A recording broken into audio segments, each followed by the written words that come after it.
मैं हूं डॉक्टर संजीव अग्रवाल। आप अक्सर मेरे वीडियोस लाइफ स्टाइल डिजीजेस और क्रॉनिक इलनेसेस पर देखते हैं। ये वीडियो अगर आपको पसंद आए तो आप इसे ज़रूर लाइक करें, शेयर करें और सब्सक्राइब करें।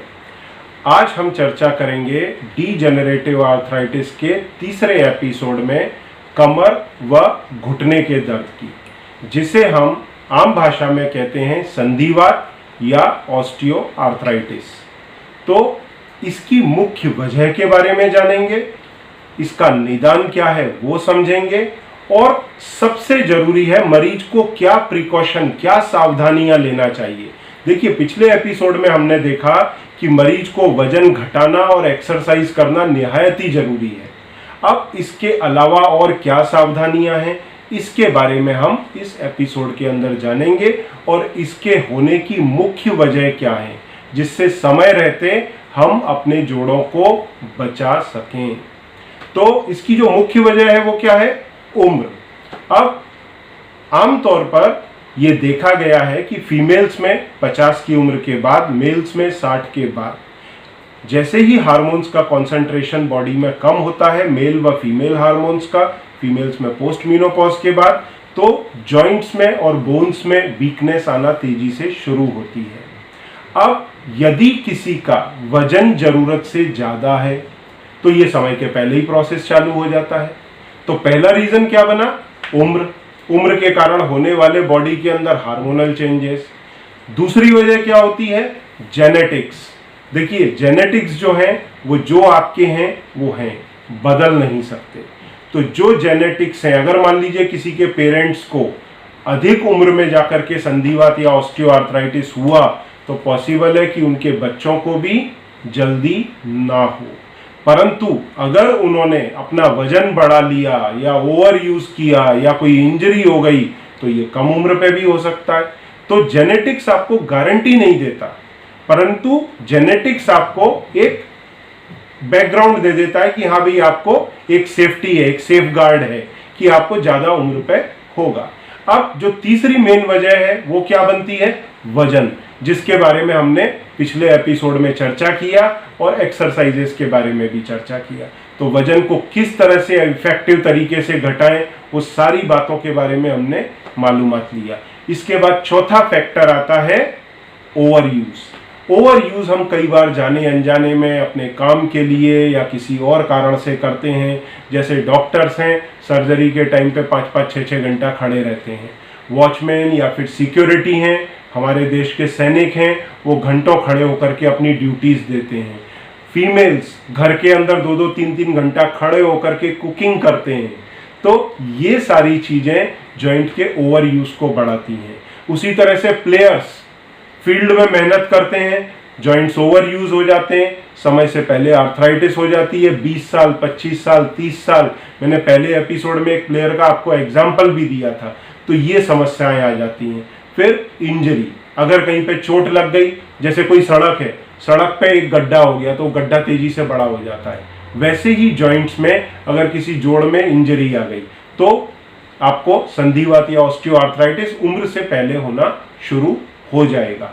फिर एक सबसे बड़ी समस्या आती है, अगर आपको पहले से कोई आर्थराइटिस है, जैसे कई लोगों को यंग एज में हो जाता है रूमेटॉइड आर्थराइटिस या कोई और इन्फ्लामेटरी आर्थराइटिस जैसे एंकाइलोजिंग स्पॉन्डिलाइटिस या गाउट।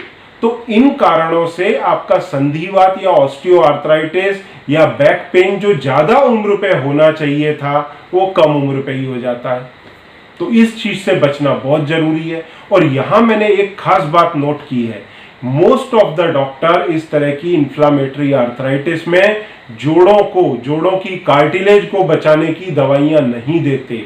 वो रूमेटॉइड आर्थराइटिस ट्रीट करेंगे, एंकाइलोजिंग स्पॉन्डिलाइटिस ट्रीट करेंगे, परंतु गादी की सेफ्टी को ध्यान में नहीं रखते। और जब जोड़ खराब हो जाते हैं तो बोलते हैं अरे तुम्हारा तो पूरा कार्टिलेज घिस गया, अब तो इसका भाई सर्जरी करा लो।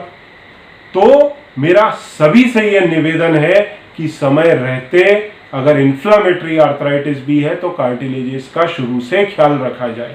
तो जितने भी इन्फ्लामेटरी आर्थराइटिस के मरीज हैं वो डे 1 से जॉइंट फ्रेश या जॉइंट फ्रेश जैसा प्रोडक्ट लेना शुरू करें।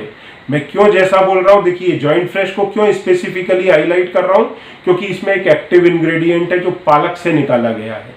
Central drug research institute of India Lucknow के साइंटिस्ट ने 5 साल के अथक प्रयास से पालक से कुछ एक्टिव इंग्रेडिएंट निकाले, जैसे टेरोस्पर्मिन सी और अन्य 3 और टोटल 4। ये एक्टिव इंग्रेडिएंट कार्टिलेज के सेल्स को स्टिमुलेट करते हैं मल्टीप्लिकेशन के लिए। तो ये क्या करती है, ये सेल्स को घसने, डैमेज नहीं होने देती और नई सेल्स के बनने के प्रोसेस को स्टिमुलेट करती है।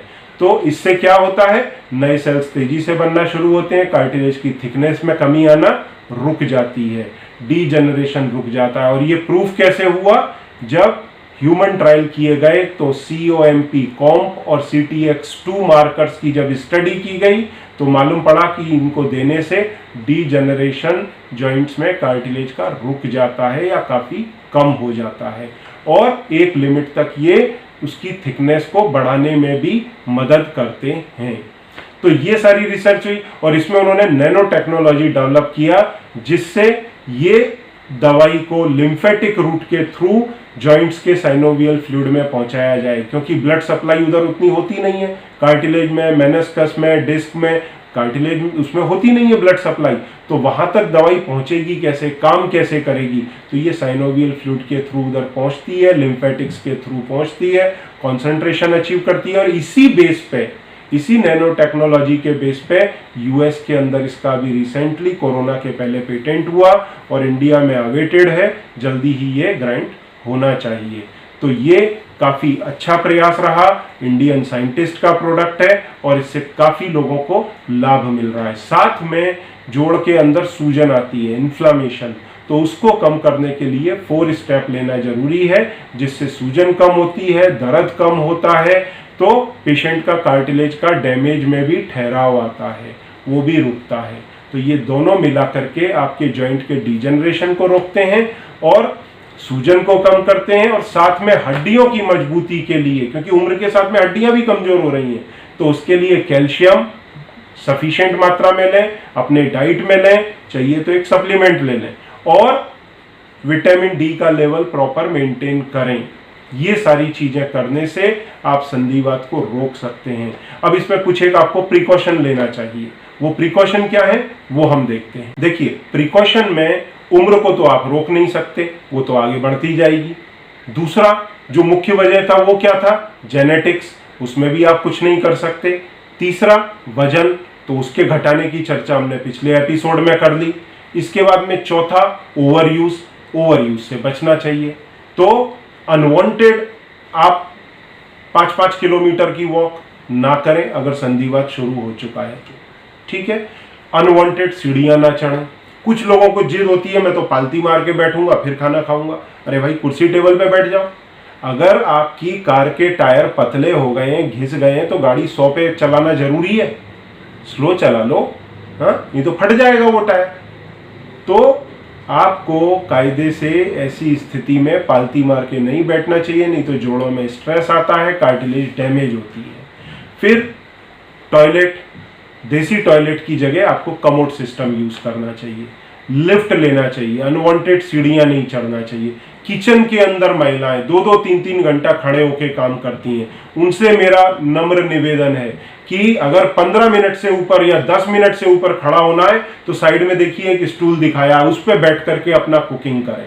उसी तरह से क्लास में टीचर्स, मैं उनको कैसे भूल सकता हूँ, टीचर्स खड़े होकर के स्टडी कराते हैं तो उसके अंदर उनके घुटने खराब हो जाते हैं। कई पेशेंट ऐसे आते हैं, साहब मैं टीचिंग में हूँ, तो उनके लिए समस्या हो जाती है, तो वो बैठ करके क्लासेस लें, और जहां पर खड़े होना है वो जरूरी भी है, ठीक है। तो ये सारे ओवर यूजेज से बचें।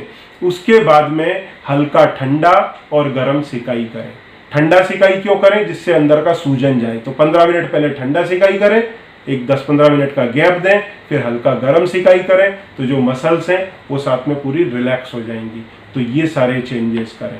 तो ये सारे चेंजेस करने से, साथ में जो एक्सरसाइजेज मैंने पिछले वीडियो में बताई हैं वो सारा करने से, और ये 2 तरह की दवाइयाँ जॉइंट के लिए और 2 सप्लीमेंट आपके हड्डियों की मजबूती के लिए, ये साथ में लें तो आप अपने जोड़ों को लाइफ टाइम यूज कर सकते हैं बिना रिप्लेसमेंट के। और अगर किसी ने एक बार रिप्लेसमेंट किसी जोड़ का करा लिया है तो वो इस मुकालदे में ना रहे कि अब तो वो मुक्त हो गया इस बीमारी से। ये बॉडी के सारे जोड़ों में चल रही है।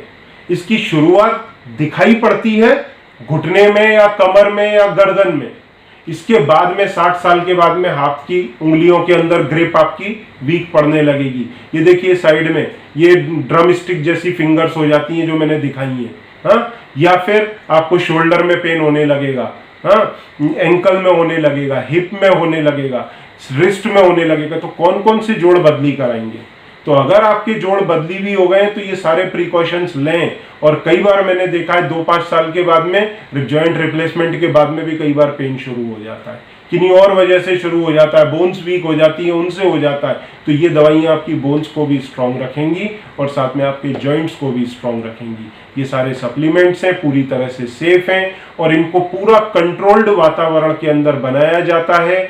जिस जगह पर ये बनाए जाते हैं वहाँ से ये दवाइयाँ एक्सपोर्ट होती है। यूएस, कोरिया, जापान, इन सारे कंट्रीज़ में, अमेरिका, इन जगहों पर ये एक्सपोर्ट होती हैं। तो ये फुल्ली यूएसडीए अप्रूव्ड प्लांट हैं, Gujarat GMP registered approved plant हैं। गुड मैन्युफैक्चरिंग प्रैक्टिस का सर्टिफिकेट इनको मिला हुआ है। इसके अपार्ट देखिए कई सारे सर्टिफिकेट हैं। किसी भी प्रकार का स्टीरॉयड या हैवी मेटल या फिर पेस्टिसाइड, इन सब की भरपूर जांच की जाती है। तो उन सब चीज़ों से ये मुक्त हैं। आप इन सप्लीमेंट्स को यूज़ करके बेनिफिट ले सकते हैं। और अगर कुछ आपकी क्वेरी है तो आप मेरे से वीडियो चैट कर सकते हैं या नीचे दिए बटन पर प्रेस करके मेरे किसी असिस्टेंट से मदद ले सकते हैं।